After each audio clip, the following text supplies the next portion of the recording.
Foi. Então, boa tarde.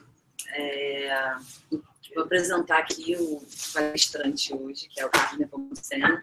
Logo que ele palestrou na EBAP, no nosso curso de mestrado lá.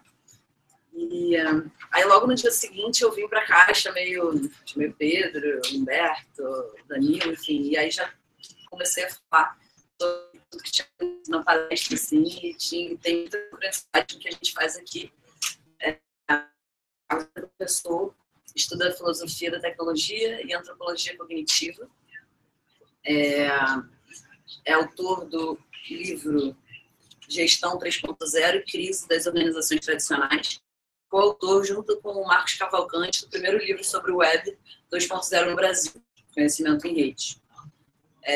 Foi escolhido como um dos 50 campeões brasileiros de inovação pela revista Info, em 2007, e atualmente se dedica à implantação de laboratórios de inovação digital participativos em organizações públicas e privadas. É professor dos cursos de MBA, de Gestão de Conhecimento da COP, Gestão Estratégica e Marketing Digital e mídias digitais nos cursos de pós-graduação da Faculdade Hélio Afonso e Mídias Digitais Interativas no Senac Rio, e alguns cursos de MBA da FEIA, além disso, professor do Instituto Brasileiro de Petróleo. Bom, essa introdução está mais ou menos dissertada. Pode começar. Boa tarde, bom dia ainda, né? Bom dia.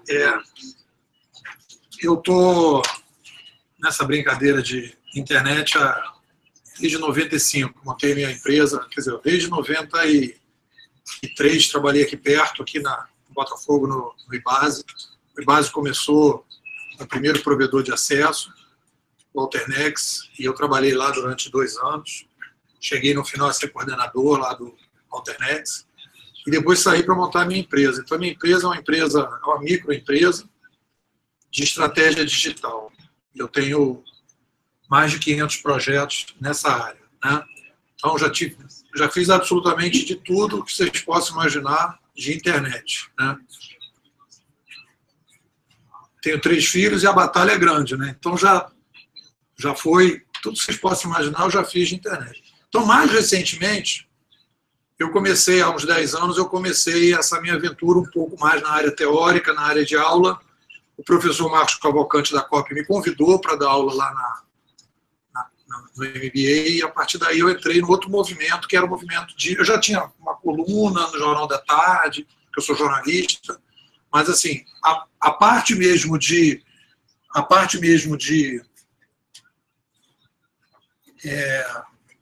reflexões sobre a internet, etc., começou a partir de uns 10 anos para cá, quando eu comecei fiz o mestrado, fiz o doutorado. Então, o que eu quero trazer para vocês? Eu dei uma olhada no site, né? E assim, a coisa que eu peguei mais importante, assim, vocês estão preocupados em promover inovação, né, na área pública, dentro do setor público. Me parece que é mais ou menos esse um dos objetivos de vocês, né? Eu tenho trabalhado bastante com a área pública. Fiquei 1 ano na Petrobras discutindo lá o que seria implantação de rede de conhecimento. Fiquei 1 ano dentro do BNDES também, na Dataprev, 2 anos. Terminando um projeto de 3 anos na Prefeitura, a gente implantou um laboratório, um ponto sobre isso, e tive várias experiências nessa área de internet, novas organizações, inovação, etc. Então, mais ou menos situando para vocês, quer dizer, eu vou falar de muita teoria, vou falar de filosofia, mas eu sou um cara que vem e vivo do mercado. E eu percebi o seguinte: o mercado hoje não consegue entender o que está acontecendo. E por causa dessa dificuldade de compreender o que estava acontecendo, como eu trabalho com estratégia, eu tive a necessidade de estudar e tive a necessidade de me aprofundar. Então, a primeira coisa que eu percebi, e eu acho que agora estou consolidando isso, estou lançando um livro chamado Curadoria Digital, agora de todos aqui na faixa, o que eu percebi? Eu percebi uma coisa que é a seguinte: a maneira que a gente pensa a internet, a maneira que a gente está pensando no futuro, e a internet faz parte desse futuro, é hoje a força principal de mudança na sociedade, né? Em termos assim, das mudanças que estão acontecendo, as principais vêm dessa chegada desse novo ambiente digital. Então, o que acontece? Toda a análise que a gente faz na internet está baseada numa camada da história que é o que eu chamo de hiper-micro-história ou micro-história.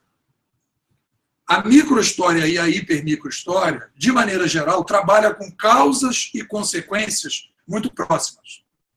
Então, quando a pessoa vai analisar as manifestações de 2013, que vocês fazem monitoramento das coisas, as pessoas vão analisando 2013, elas vão olhar causas e consequências, elas vão olhar as manifestações que aconteceram nas diretas, as manifestações que aconteceram na chegada ali da democracia, as manifestações do Fora Collor. Então, a pessoa vai fazer uma comparação de causa, para fazer uma comparação dessas manifestações com a chegada ali da redemocratização no Brasil. Por quê? A pessoa está trabalhando dentro de uma camada que é uma camada micro-histórica. E o que acontece? A internet, uma mudança de mídia, uma revolução de mídia, ela não é um fenômeno micro-histórico. Uma mudança de mídia é um fenômeno que acontece poucas vezes na história do ser humano. Ela é um fenômeno, a chegada de uma nova mídia é um fenômeno macro-histórico, que tem causas e consequências de longo prazo. Então, quando a gente começa a analisar a chegada da internet e começa a trabalhar na microhistória, nós não conseguimos fazer uma projeção quais são as causas que fazem com que a internet chegue e o que está acontecendo hoje na sociedade, e a gente não consegue entender as consequências. Eu, em sala de aula, passo um filme para os meus alunos, em todos esses cursos, tirando da cópia, eu faço a aula inaugural. Eu abro o curso. Eu abro o curso porque eu faço um cenário geral para as pessoas. Então, e o filme que eu passo para eles é um filme chamado Lutero, que mostra a primeira manifestação digamos assim, importante depois da Idade Média, com a chegada do papel impresso. Então, as manifestações que a gente está vendo hoje, elas são muito mais parecidas com essas manifestações depois da Idade Média do que as manifestações que aconteceram agora ao longo da República. Por quê? Porque são manifestações em que a gente sai da Idade Média, e aí a gente vai trabalhar com eras cognitivas. No final da Idade Média, o que a gente tem ali no final da Idade Média? A gente tem uma forte concentração de mídia, que era a escrita manuscrita, um empoderamento muito grande das organizações, um desempoderamento muito grande do cidadão. E uma crise, que eu vou chamar de crise estrutural, civilizacional, por uma incapacidade de você poder resolver aquela crise por falta de ferramentas de comunicação. E aí, a partir daí, a gente começa a entrar dentro de um cenário, de um mirante. É como se eu chegasse para vocês e dissesse o seguinte: olha, o mirante que nós estamos partindo, né, os conceitos, as teorias que nós estamos partindo, a própria filosofia que a gente está partindo, são modelos que não permitem a compreensão da chegada da internet. E ainda tem um detalhe que a gente analisando a chegada da prensa. A prensa, a primeira manifestação que acontece, por volta de... A prensa chega em 1450 e a Reforma Protestante é mais ou menos de 1510. Então, tem 60 anos aí de espaço. e depois, a partir daí, você tem manifestações, coisas que acontecem, e as primeiras grandes mudanças vão acontecer no século XVII, com a Revolução Inglesa, que você começa a questionar para valer a monarquia. Então, a causa e consequência da mudança de mídia era muito espaçada. Não dava para perceber que a mudança de mídia provocava e provocou a chegada da sociedade moderna.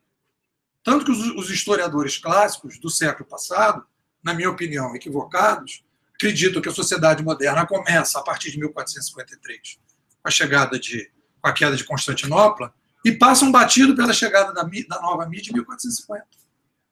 Eles não consideram que 1450 foi o marco da sociedade moderna, quando houve uma quebra de mídia. E aí vem uma discussão, que é uma discussão fundamental para poder entender o que a gente vai viver, do que a gente está vivendo, que é o próprio conceito do ser humano.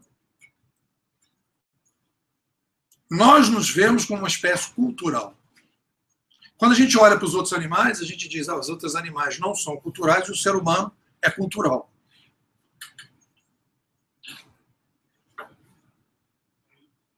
Mas nós não somos uma espécie cultural. Nós somos uma espécie tecnocultural. Se a gente tiver marciano chegando no planeta, vamos supor que chega um marciano de disco voador. Essa espécie que vai chegar de disco voador é uma espécie tecnocultural igual a nossa. Porque ele precisou desenvolver tecnologias para poder chegar até aqui. Aí você vai me perguntar, qual é o que muda?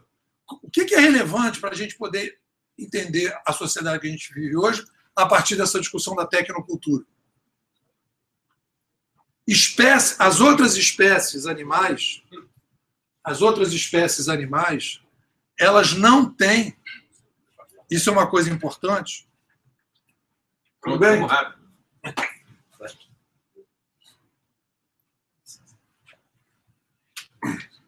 As outras espécies animais, elas são escravas da genética. E essas espécies, elas têm um teto demográfico. Isso é coisa fundamental. Uma alcateia de lobos, um bando de leões, uma manada de zebra. Existe uma limitação, um teto demográfico das outras espécies. Então, se por acaso começar a crescer muito um bando de leões, aquele bando de leões ou vai se separar ou vai ter alguma saída para diminuir o número de membros do bando.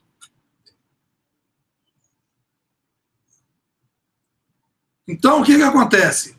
O teto demográfico das outras espécies é definido pela genética. O ser humano é a única espécie do planeta que não tem teto demográfico.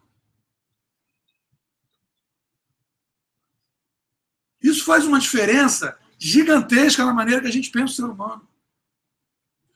Aí vocês vão perguntar, mas se a gente não tem teto demográfico, como é que a gente consegue resolver os nossos problemas? Nós precisamos, de tempos em tempos, refazer completamente a tecnocultura. Uma espécie tecnocultural, ela tem uma dependência da inovação. Ela é escrava da inovação. Então, o que acontece a partir, e a gente vai ver um ciclo da macrohistória, para a gente poder entender o que a gente está vivendo, a gente começa a entender o ciclo da macrohistória da seguinte maneira. Há um pico pequeno de aumento demográfico no final da Idade Média, e há o surgimento de mídias que descentralizam as ideias. Ali começa a sociedade moderna. Então, de 1450 a 1800, nós temos um processo fortemente inovador na sociedade por causa da chegada de uma nova mídia, que permite que haja uma horizontalização da comunicação, que permite um surto de inovação. E foi aí que a gente constrói o sistema político e econômico que a gente tem hoje, tanto a república quanto o capitalismo. Se vocês analisarem uma curva, tem uma curva que tem aqui, tem uma curva que tem a partir de 1800, até 1800 nós temos 1 bilhão de pessoas no mundo. A partir do momento que você decreta em vários países do mundo o fim da monarquia, coincidência ou não, quando você estrutura o que a gente tem hoje como sociedade moderna, os conceitos liberais, tanto da república quanto do capitalismo, a partir de 1800, há um pico demográfico em que a gente sai de 1 para 7 bilhões de pessoas.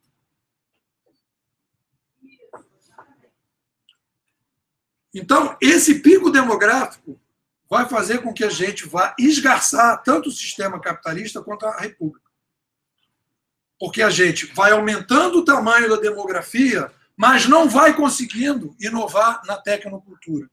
A gente vai usando a mesma tecnocultura que a gente tem, os mesmos paradigmas que a gente tem, e a gente vai aumentando a demografia. A gente vai aumentando a complexidade. Vocês vão perguntar, como é que eu faço a medição da complexidade? A forma mais simples de se fazer a medição da complexidade, que não esgota tudo, é pratos de comida. Se eu tenho 1 bilhão de pessoas no mundo, eu teoricamente teria que produzir 3 bilhões de pratos de comida todos os dias. Se eu tenho 7 bilhões de pessoas no mundo atual, toda vez que o Sol nasce e ele termina o ciclo dele em toda a Terra, nós temos que produzir mais ou menos 21 bilhões de pratos de comida. Essa é uma característica da nossa tecnoespécie. Nós temos uma coisa que eu chamei no livro de complexidade demográfica progressiva. Nenhuma outra espécie tem isso. E por causa dessa característica do ser humano, nós precisamos refazer a sociedade. Porque se nós não refizermos a sociedade, se nós não refizermos a tecnocultura, nós não conseguiremos sair da crise estrutural, civilizacional que nós estamos. A nossa tecnocultura tem um prazo de validade até um determinado patamar demográfico. Depois desse patamar demográfico, nós começamos a não mais conseguir atender e resolver os problemas.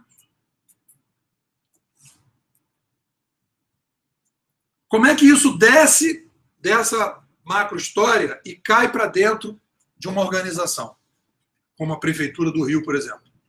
Como é que eu vejo isso nesses 3 anos que eu estou trabalhando lá?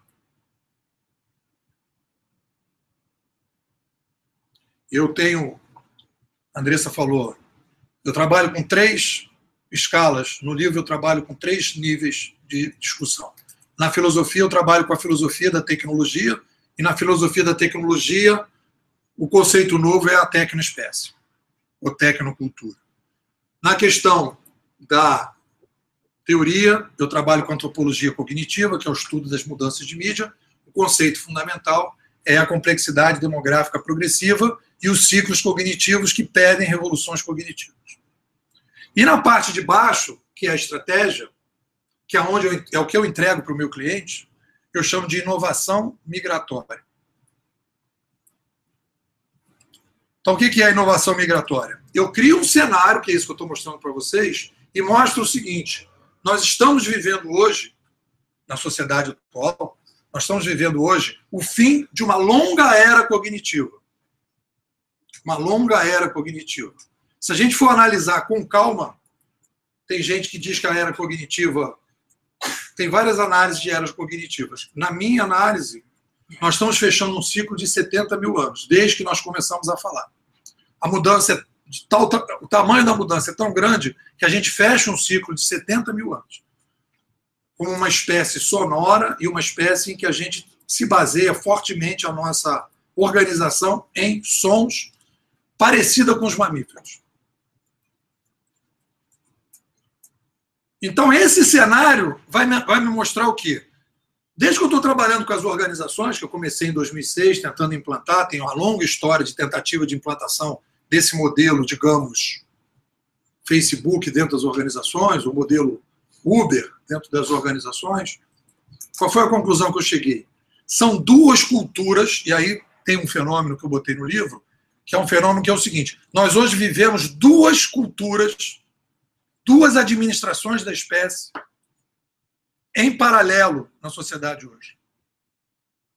As organizações atuais trabalham no modelo de administração da espécie que foi construído, que foi pensado já há bastante tempo e que traz para a gente esse modelo que a gente está acostumado. Tem um presidente, tem um diretor, tem um gerente, tem um estagiário, né?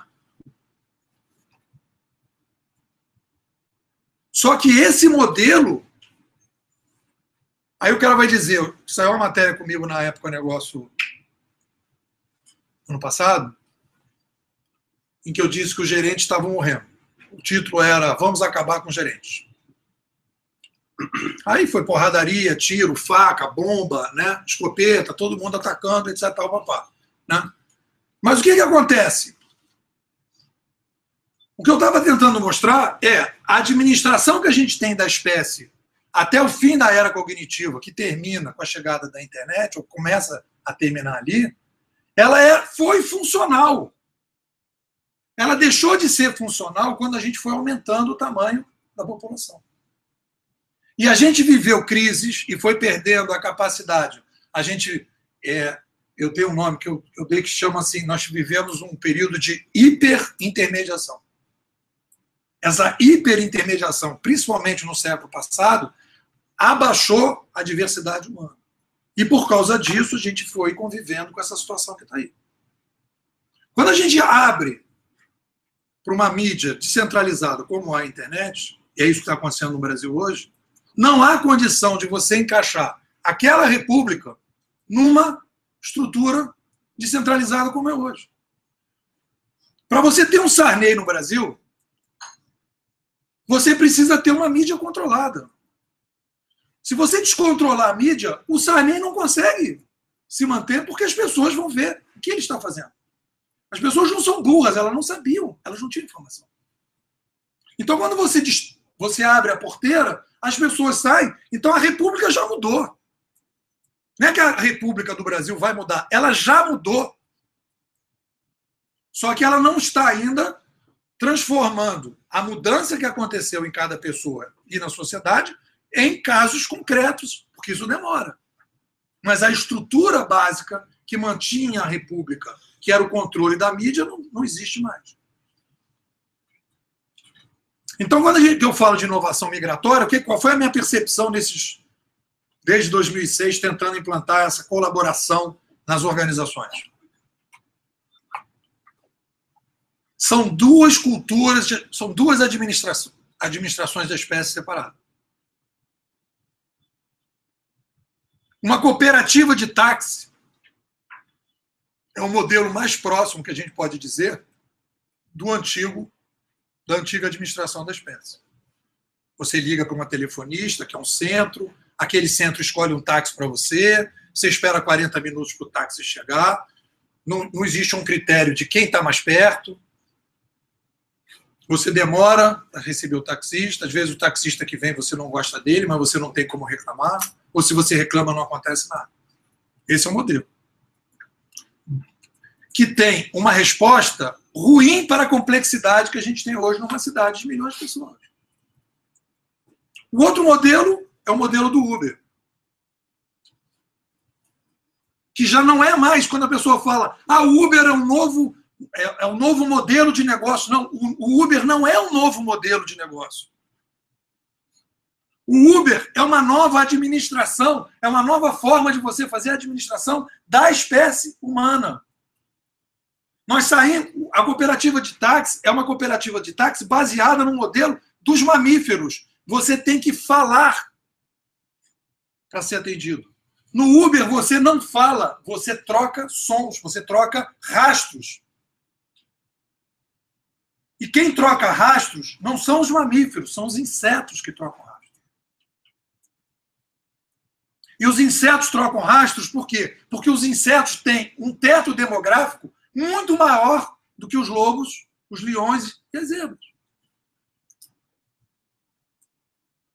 Então, quando você vai implantar o Uber, quando você vai colocar o Waze para funcionar, o que é o Waze? O Waze é uma estrutura totalmente baseada nas formigas. Eu estou andando por um caminho e sou uma formiguinha, vejo uma comidinha, eu marco o caminho para as outras formigas. Eu não mando, eu não tenho um gerente central que manda. Aquela formiga é uma liderança contextual que diz que ali tem comida e as outras formigas seguem, não é por causa do som, é pelo rastro, que é uma saída para uma complexidade do tamanho de um formigueiro.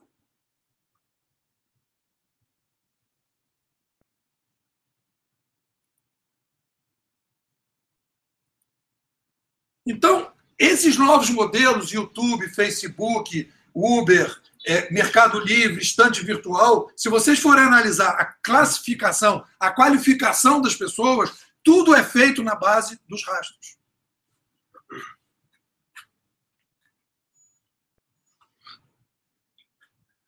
E aí o que acontece de interessante? E aí por isso que a gente vai falar de inovação migratória. O que eu percebi ao longo desse tempo todo? Com muita dificuldade.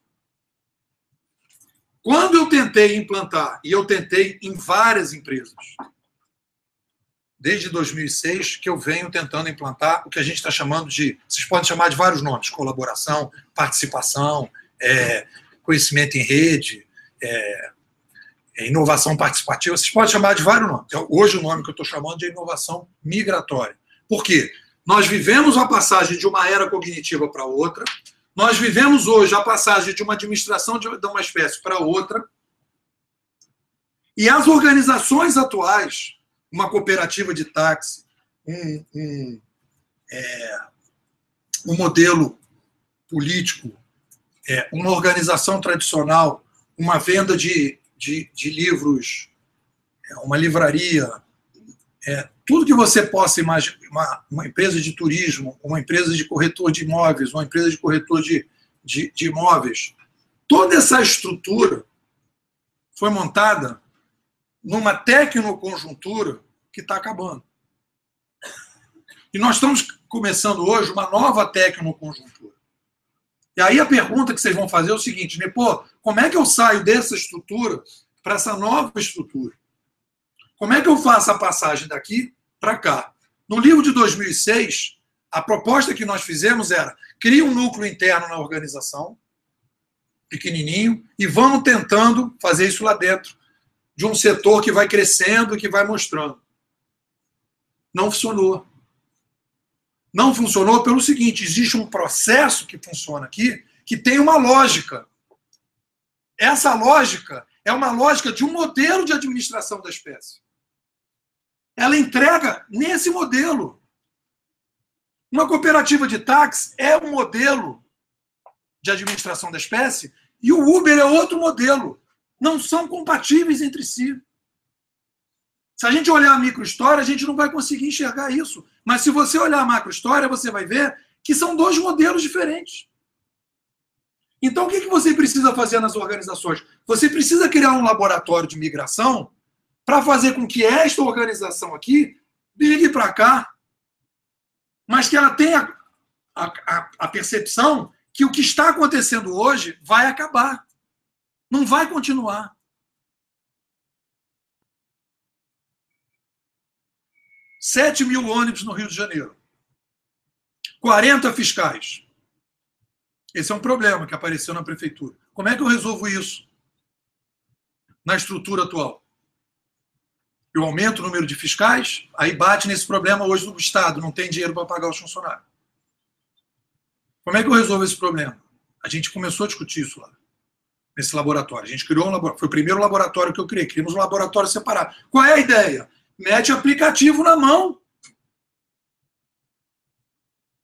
dos passageiros. Deixa os passageiros fiscalizarem o transporte. E aí a gente, então, começaria a entrar aqui no que eu estou chamando de curadoria digital.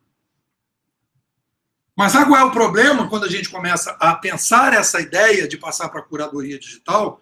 É que a gente tem um problema que é toda a nossa cultura é aqui. Ela está completamente arraigada aqui. E a gente está vivendo uma situação em que nós já temos esse modelo aqui.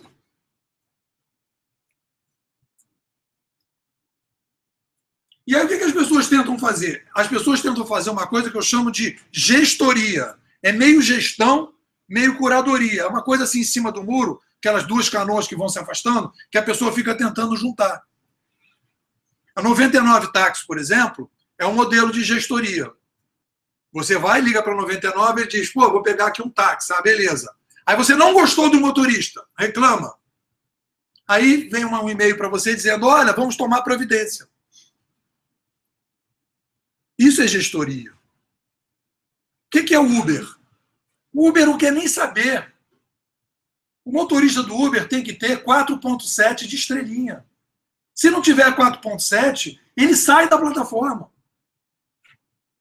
Isso é curadoria. Mas quem que está tirando ele da plataforma? É o dono da plataforma? É o curador? É o usuário.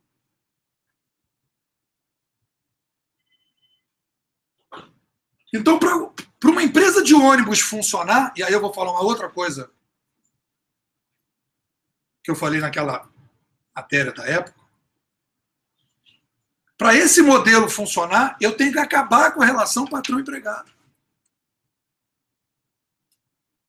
Eu tenho que criar uma relação, que é o que está acontecendo nessas plataformas, de curadorados. Não tem nome melhor até agora. Se quiser, chama não. É uma relação em que esse cara que trabalha na plataforma, o motorista do Uber, ele não é funcionário do Uber.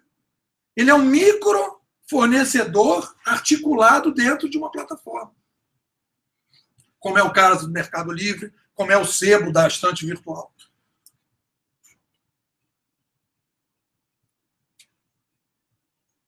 Então, quando vocês estão discutindo futuro, e vocês estão tentando orientar as organizações, e vocês estão tentando criar inovação, eu acho que o que acontece hoje é que a maior parte das pessoas não está conseguindo enxergar com clareza o que está acontecendo. Porque está usando as ferramentas inadequadas, conceituais.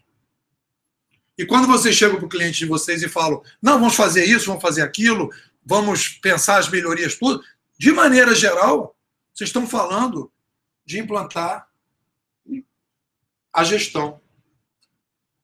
Essa implantação da curadoria na área pública é muito complicada. Mas é a solução para o problema. Não tem outra solução para o problema. Aí você vai falar, por que você acha que não tem outra? Não tem outra por causa do tamanho da espécie. É muita complexidade para pouca tecnocultura. Eu não consigo resolver o problema de 7 mil ônibus para 40 fiscais de nenhuma forma que não seja através desse modelo que o Uber apresentou como solução. Aí o cara fala assim, mas nenhum gestor vai querer fazer isso. Aí eu falo, isso já é um outro problema. Não é um problema do que está acontecendo. É um problema de gestão de mudança, de capacitação, de discussão. Né?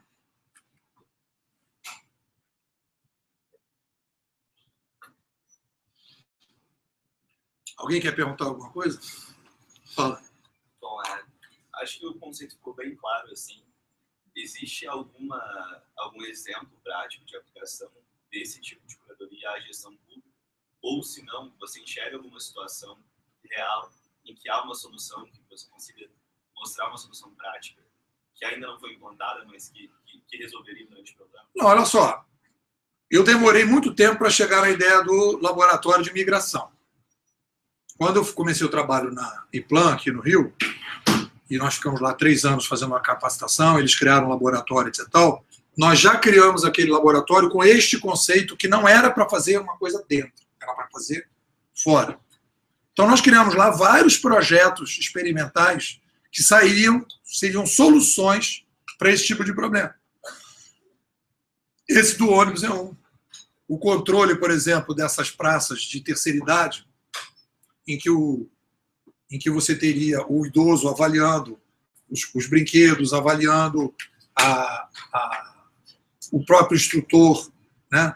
De você ter uma avaliação do posto de saúde a partir do momento que o cara teria a possibilidade de indicar o que ele está achando daquele posto de saúde. Aí você tem um quadro como esse aqui, um quadro como aquele ali que vocês fizeram, mas porque aquele quadro ali é um quadro mais ou menos que tem a ver um pouco com a curadoria. Aquele quadro ali, ele tira do que as pessoas estão informando, né? Mas o que você vai colocar é um aplicativo na mão do cidadão, mas vai colocar como é o nome daquilo? É um quiosque, um totem, para o cara poder fazer a avaliação do que ele colocou, e aí você vai começar a receber uma avaliação de baixo para cima dos serviços, para poder fazer uma tomada de decisões baseado na percepção do cliente lá embaixo, e não do gestor, que é o modelo que a gente tem hoje. Então eu poderia, a partir daí, começar a perceber, da mesma maneira que vocês estão fazendo, os movimentos. Um cara que, por exemplo, é um curador, digamos, na área de saúde, não mais um secretário, ele poderia ver, muito antes de acontecer, a possibilidade de uma crise num determinado centro de saúde antes de que ela acontecesse. Porque ele ia começar a ver que existe um grau de insatisfação atípico dentro do sistema. Quando as pessoas falam em Big Data, as pessoas pensam Big Data, mas pensam Big Data na concepção da gestão. O que a gente tem que fazer é, a curadoria é um Big Data 3.0, que é analisar a partir de baixo para cima. Essa que é a grande mudança. Fala. Boa tarde. Boa.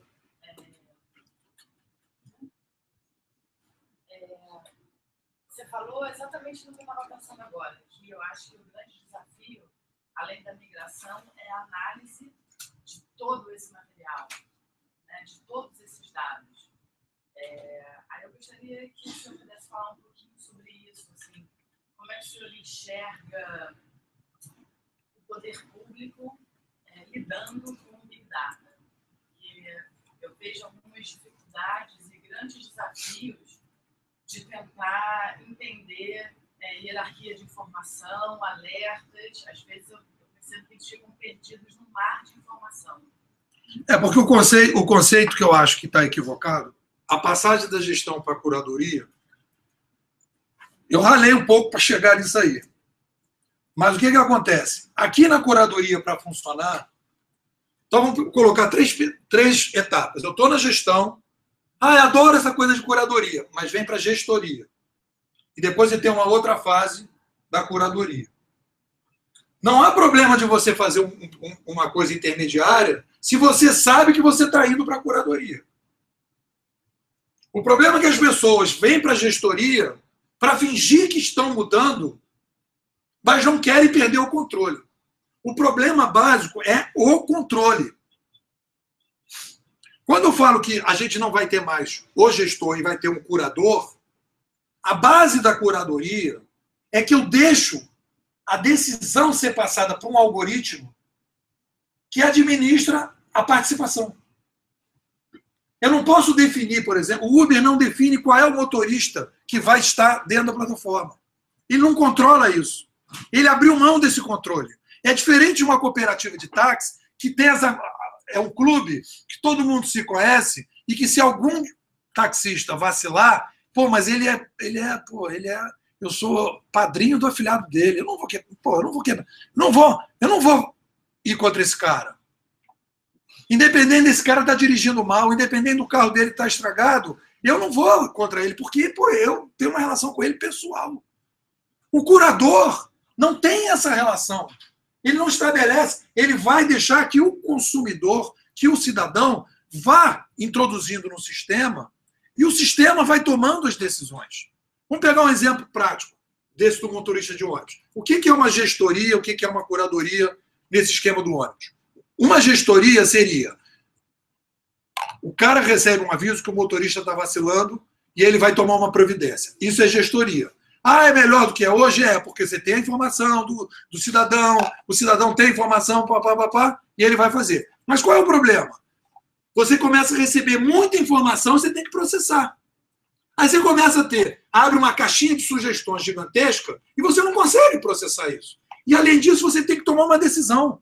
E aquele motorista é o único que tem. Você não vai porque ele tem patrão, tem empregado, tem modelo de não sei do que. Você não consegue resolver o problema. Como é que vai para a curadoria? Então, na curadoria, você teria uma espécie assim de ambiente Uber de motoristas de ônibus, em que você teria uma relação não patrão-empregado. Aí você vai falar, pô, isso não vai funcionar nunca. Eu estou falando o que eu olho, para onde a coisa está caminhando. Depois a gente vai fazer uma análise de como a gente consegue resolver os problemas legais, jurídicos, etc., que obviamente vão aparecer, porque a gente está mudando, como aconteceu lá atrás, que passou da monarquia para a república, teve que fazer uma série de mudanças. Ah, e o nobre, que virou parlamentar, ele ganhava um título, agora não, tem que ser eleito. E de 4 em 4 anos eles têm que ser nobre de novo. Né? Então, são mudanças que a gente vai ter. Então, eu estou falando a questão geral. Então, esse motorista de ônibus, que foi mal avaliado, quando ele chegasse na garagem para passar o cartãozinho dele para entrar, já não poderia mais entrar. Ou ele já receberia um aviso, amanhã não vem, porque você está com baixa estrela. Para você melhorar as suas estrelas, você tem que fazer uma capacitação tal, você tem que pegar uma linha de ônibus que ninguém quer lá em Campo Grande, né? Para você fazer uma reciclagem, você vai ter que ter uma avaliação positiva lá para voltar para cá. A plataforma vai cuidar disso. Fala. Como é que você faz isso quando o custo de entrada é muito alto? Como é que você faz curadoria da construção de um reator nuclear, por exemplo? Como é que o Estado faria isso para liberar pedaços para a exploração de petróleo? Bom, aí a gente vai falar o seguinte, a curadoria ela vem resolver problemas complexos. Todos os exemplos que eu estou dando aqui são problemas de milhares de pessoas, milhões de pessoas que estão o tempo todo demandando coisas. Então, se você vai pegar, por exemplo, o caso de um reator nuclear, isso é um problema complexo que poucas pessoas têm capacidade de resolver. Então, você vai ali a trabalhar naquele modelo, aquela coisa. O que eu estou falando é uma pergunta boa, por quê? Porque nós estamos falando problemas públicos, de maneira geral, a maior parte dos problemas públicos são atendimentos de milhares de pessoas, às vezes de milhões de pessoas. Então, como é que você resolve esse problema de milhares de milhões? Então, obviamente que você vai ter pontualmente uma série de lugares que você vai continuar trabalhando de um modelo. Agora, essa ideia de explorar, que tem uma coisa que é interessante, que é o seguinte, num determinado paradigma, você nunca imaginaria chegar na curadoria. Outro dia eu estava em sala de aula, o cara falou, mas como é que o cara vai fazer Coca-Cola com curadoria? Né? Uma boa pergunta. Refrigerante. Mas aí você começa a ver o surgimento, ao mesmo tempo que tem curadoria, tem descentralização. O surgimento cada vez maior de cervejas artesanais. Quanto mais cervejas artesanais você tem, mais as pessoas começam a descentralizar a produção de cerveja. Já vi alguns casos que você compra uma máquina e você compra um sachê e você faz a sua cerveja em casa. Então o cara já não é mais produtor de cerveja, ele já é produtor de sachê. Então, quando a gente começa a pensar esse mundo, a gente olha para o mundo, a gente pega um paradigma que a gente tem hoje da gestão, em que a gente não vê saída de maneira nenhuma, e tenta dizer isso nunca vai mudar por causa disso aqui. Só que a curadoria não vem sozinha. Ela vem com um processo de descentralização muito forte. As pessoas começam a querer coisas muito específicas. Há um aumento da taxa de diversidade. A taxa de diversidade no século passado, ela foi abafada pela mídia de massa. E hoje ela está sendo incentivada. As manifestações não tem um carro de som só. As manifestações não tem uma palavra de ordem. Cada um leva o seu cartaz. É como se fosse um bloco de rua. Cada um sai de um jeito, cada um sai no bloco que quiser. Tem um bloco dos Beatles, tem um bloco do jazz, tem um bloco não sei da onde. Cada um sai do jeito que quiser no carnaval. Isso é um estímulo de diversidade. Isso é uma coisa que tem a ver com a revolução cognitiva. Fala. Boa. Eu queria pedir para você falar um pouco o que você acha que é necessário, por exemplo, na questão das empresas de ônibus, que é um problema crônico. O que precisaria acontecer por parte das empresas para elas serem convencidas de que não tem mais como controlar isso, que essa solução de curadoria é melhor. Porque o usuário com certeza é melhor para poder avaliar o motorista e tirar quem não está prestando um bom serviço. Mas para a empresa, eu entendo que seja interessante ela explorar ao máximo aquele funcionário e deixar ele ali enquanto ele conseguir trabalhar. E não necessariamente tendo qualidade ou não. O que eu acho que vai acontecer, e aí você me dá a oportunidade de falar de um outro assunto, que é o seguinte. Existe uma falsa contradição, na minha opinião, e aí tem a ver com isso, e com quem que a gente vai ter que trabalhar. Qual é o movimento político mais forte que eu vejo para o próximo século? A gente está aqui. É o movimento de defesa do consumidor. Você vê que a gente hoje vive uma contradição, na minha opinião, falsa, entre trabalhador e empresário. Mas não existe nenhum grupo que defenda o consumidor. Então, quem é que tem interesse nisso que você está falando? É o consumidor. Então, você naturalmente vai começar a aparecer, e já está aparecendo, movimentos políticos que vão na direção de defesa do consumidor. O consumidor é o único que nunca vai ser corporativo. O trabalhador pode ser corporativo, o empresário pode ser corporativo. O consumidor não vai ser corporativo. Ele vai comprar aonde tiver melhor custo-benefício. Então, o movimento que vai haver agora, na minha avaliação, é abraçar o consumidor. Então, a primeira coisa que você vai fazer é o seguinte: quero fazer tais coisas a tal, um candidato qualquer, e vai dizer, eu quero que vocês, e vou defender os consumidores. Essa discussão do Uber, por exemplo, é uma discussão que o pessoal faz assim: ah, isso está prejudicando os taxistas. É uma visão corporativa. Mas está beneficiando o consumidor? Sim ou não? Então, a partir do momento que está beneficiando o consumidor, o que interessa é o consumidor, que é a maioria da população. Se você se agarrar no consumidor, você está sempre se agarrando na maioria. Você está atendendo a mais gente. E o que acontece hoje é o contrário. Você tem um corporativismo que eu chamo de corporativismo tóxico, por parte das empresas e por parte dos trabalhadores organizados, que não se preocupam com o consumidor. E o consumidor está desempoderado. No próprio país, você não tem nenhuma representação política que seja intransigentemente a favor do consumidor e contra todas as corporações.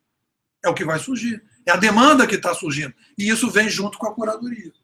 Entendeu? Então, uma empresa de ônibus é inimiga da curadoria. Eu às vezes falo para alguns clientes, o cara não vai me contratar nunca, ele vai querer me matar.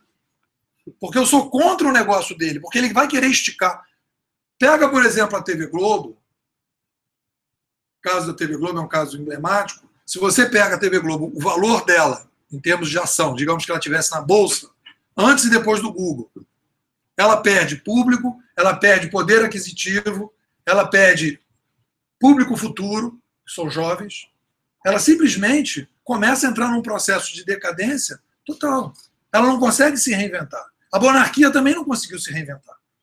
A igreja da época também não conseguiu se reinventar, apesar de que até hoje sobreviveu. Mas demorou muito tempo, combateu muito para poder entender o que era aquela reforma protestante, em que as pessoas estavam questionando aquele corporativismo. Fala.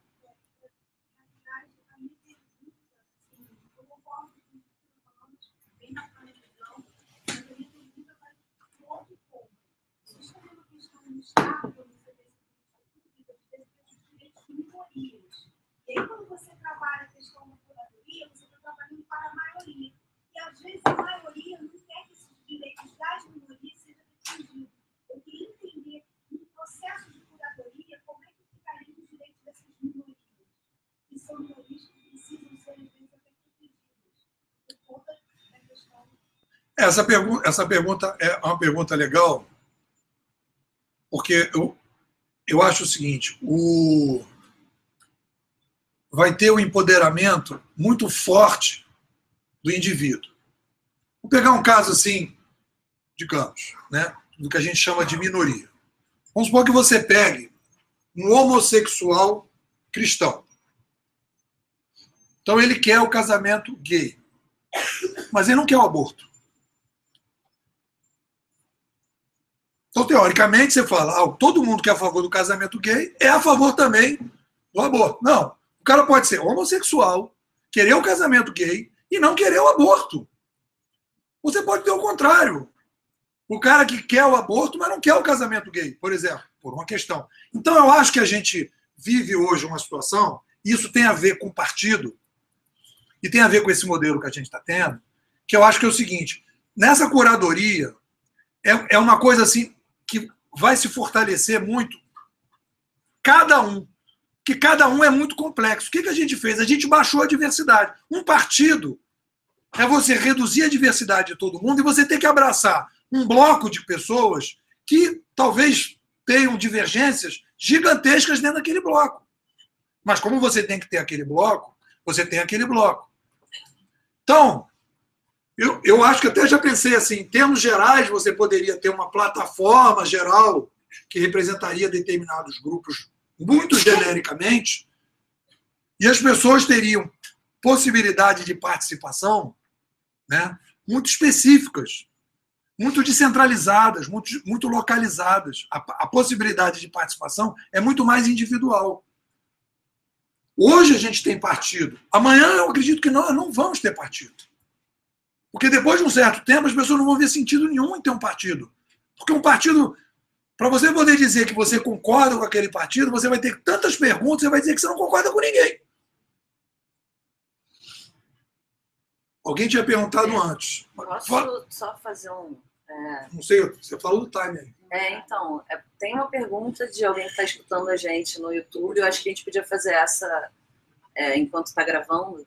E aí depois, como a gente vai almoçar e tudo mais, aí continuar a conversa aqui. Pode ser?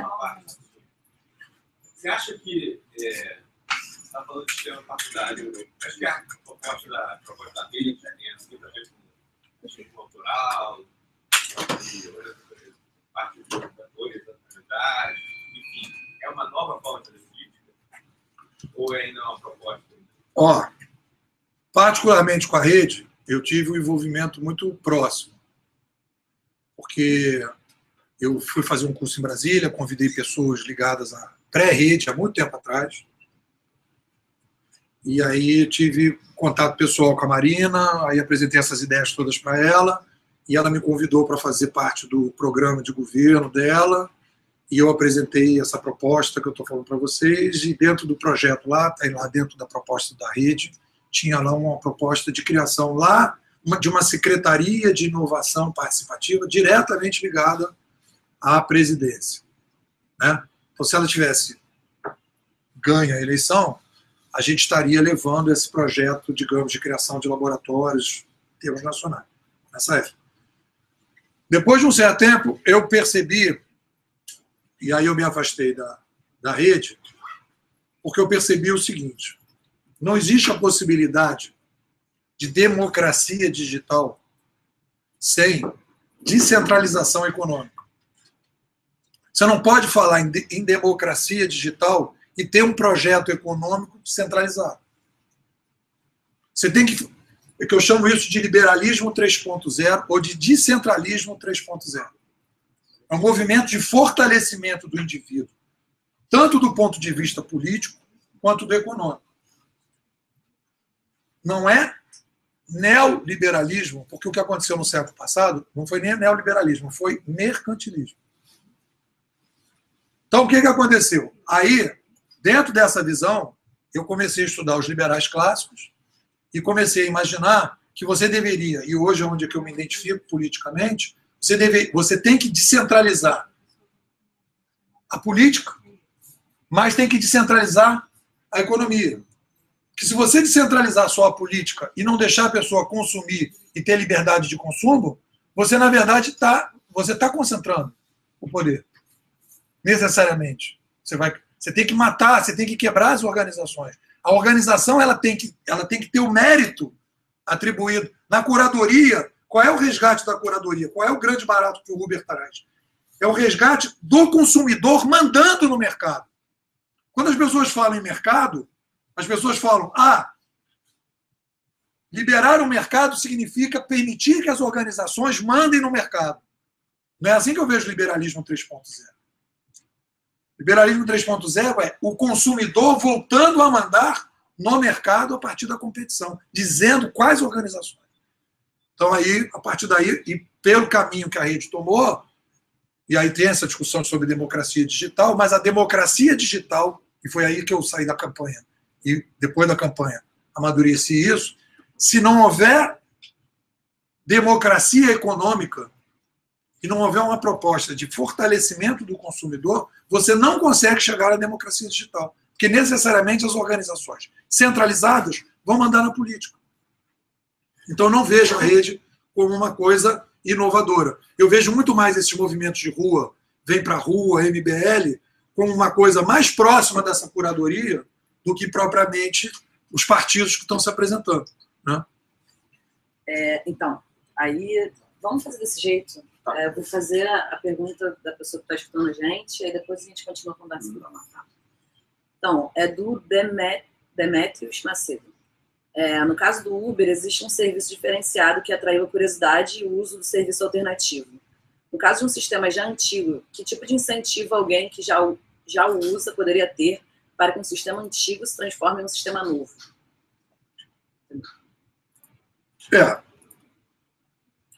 Incentivo é que a pessoa, e eu tenho visitado muitos setores na sociedade, o maior incentivo é a perda radical de valor e de liderança. A TV Globo hoje não lidera mais nada. Ela é vagão, ela já foi locomotiva no Brasil, hoje ela é vagão. Ela fica ali tentando, mas ela é vagão. Quem que é a locomotiva? É o Google. Ela não é mais. A Amazon é locomotiva. Ela que está na ponta. As outras organizações viraram locomotiva. O que está se fazendo? Está se fazendo uma espécie assim de raspar o fundo da panela. Vamos pegar o classe C, vamos pegar o coroa, vamos pegar o cara que tem menos poder aquisitivo possível. Tudo bem, tem dinheiro aí. O Brasil tem esses bolsões. Mas o cara começa a entrar dentro da internet e cada vez mais ele vai ficar se afastando daquele modelo. Então, essa passagem é muito complicada. E é por isso que a gente está vivendo esse momento tão difícil. Porque a maior parte das organizações, se os estrategistas, que são os estrategistas, não estão com essa visão que eu estou falando para vocês, se as empresas de consultoria que teriam que apresentar saídas não estão apresentando esse tipo de coisa, e não estão apresentando porque também estão ganhando dinheiro com o modelo antigo, não tem interesse em apresentar um modelo novo. Então, o que acontece? Não há incentivo. E o papel que vocês têm é um papel fundamental. Porque esta organização aqui, pelo que eu entendo e do que eu li, vocês, teoricamente, teriam que ter uma visão muito clara do futuro. Para dizer para as organizações públicas, dizer o seguinte, olha, o caminho, o norte, é nessa direção. É que nem um médico, o cara chega para o cara e fala assim, meu irmãozinho, infelizmente o senhor vai ter que operar o seu pulmão, porque o senhor está com câncer. Aí o cara vai dizer, eu não quero operar. O médico vai dizer, já que o senhor não quer operar, eu vou mudar o meu diagnóstico. É assim que as pessoas pensam. Não. Se o médico acha que ele está com câncer, tudo bem, vai procurar um outro médico. Porque o meu diagnóstico é esse. O meu diagnóstico que eu tenho é esse. E eu mostro o seguinte, qual é a situação que, na minha opinião, vai nessa direção? E eu sempre apresento isso. Pega uma empresa de táxi, cooperativa de táxi, há 3 anos atrás. 4 anos. Ela contrata um consultor estratégico de digital. Vários meus alunos que fazem curso. Aí o cara dizia, não, vamos fazer uma coisa muito inovadora para você. Vamos criar uma conta no Twitter, vamos criar uma conta no Facebook, né? Você vai ter aí um digital super legal, né? A tua operadora vai ter uma tela na frente do computador dela, e o cara vai gastar uma grana, todo mundo vai ficar feliz. Aí quando terminou de gastar 30, 40, 50 mil reais, o cara sai na rua e fala assim, o que é isso aqui? Aí é um aplicativo. E a cooperativa de táxi que tinha 100, cooperativados, hoje tem 20. Uma cooperativa que tinha uma escala de ganhar de 100 pessoas R$1.000 por mês, hoje está oferecendo R$200 para o cara pagar a mensalidade, está achando ótimo. Não conseguiu ver o que estava acontecendo. E quando chamou as pessoas para ajudar, as pessoas foram implantar Twitter. Não foram implantar curadoria. E onde é que estava a curadoria? Nos aplicativos. E botou os aplicativos, agora já tem o Uber. Foi muito rápido a passagem. E o mais engraçado, que os táxis estão indo para a rua, você vê como é uma hipocrisia. Eles estão indo para a rua contra o Uber, e o 99 Táxi criou o modelo Uber. O táxi de luxo. E você não vê o taxista dizendo que vai quebrar o 99. Mas o 99 já criou o Uber no 99. Tem acho que uma distinção grande. Não. Então, acho que a gente fecha então aqui, aí a gente continua a conversar ali. Acho que vale a pena você falar do livro, né, que você está fazendo agora, então aproveitando que estamos. Bom, então o livro eu estou lançando, na verdade eu estou fazendo uma coleção, estou aproveitando essa crise para poder sistematizar os conceitos. Então estou lançando um livro que eu chamo de livro líquido, que é o livro Curadoria Digital, uma nova administração para o Sapiens 3.0, que eu estou fazendo no Clube dos Autores. O meu último livro foi na Campus, Elsevier. Eu não quis fazer esse livro na editora por 2 motivos. Primeiro, que eles pagam 10% de 90%. Eu quis aumentar o meu direito autoral. E segundo, porque eu quero atualizar meu livro. Se eu sair daqui, se alguém fizer uma pergunta que eu gostar, eu vou incluir no livro. E o cara que comprar amanhã incorpora essa discussão. Por que eu vou fazer um livro que vai ficar preso? Eu não quero as minhas ideias presas no livro. Então o livro é desse jeito. Então aí, na continuidade, eu estou fazendo uma que eu chamei de coleção. O meu segundo livro que eu estou escrevendo, hoje de manhã estava escrevendo, é Tecnopolítica. Novas premissas e macro tendências. Esse livro eu estou produzindo. E tem o terceiro, que vai ser um livro sobre tecnoeducação. Então é uma coleção. Aí eu fiz uma coisa diferente nesse Tecnopolítica, que é o seguinte: eu vendo o PDF barato e digo para as pessoas que é alfa. Se ele comprar o alfa, ele vai ser atualizado até chegar no beta. Então ele vai acompanhando a evolução da escrita. E eu vou falando para ele, agora eu parei aqui hoje, não lê mais não. E vou conversando com as pessoas. Que eu acho que é uma procura de você fazer uma coisa que tem mais a ver com esse debate que a gente está fazendo. Obrigado.